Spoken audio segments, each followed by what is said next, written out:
So continuing from the last page, we have sigma critical as a function of epsilon. We have the tangent modulus as the function of epsilon. So what we can do is we can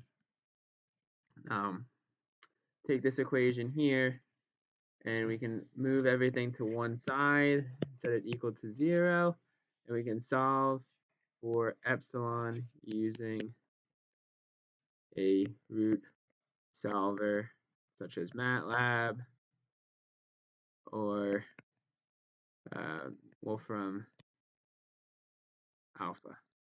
And if we do that, what we'll end up getting is we'll get epsilon equal to 0.00169 and epsilon equal to 0.0523 as our two real roots. But the smaller strain will correspond to the smaller stress, so we're more interested in that value.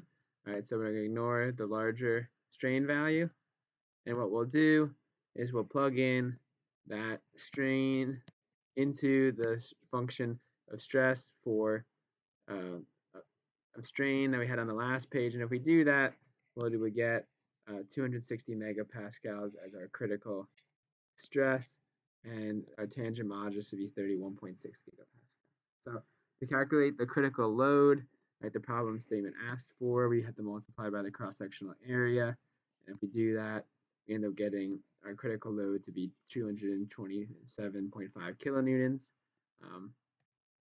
So one thing I guess that I'd like to point out to you is that if we vary our KL over RG term, we can calculate the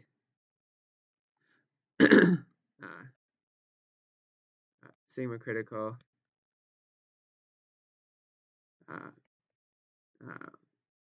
for different slenderness ratios. So just to repeat the same process, and then we could create this sort of master curve where we have the left-hand side. This is the tangent modulus zone, and then we have the Euler zone for the right-hand side. So for long columns, Euler's buckling still applies, while for shorter columns, plasticity has to be taken into account, and we need to use the tangent modulus method.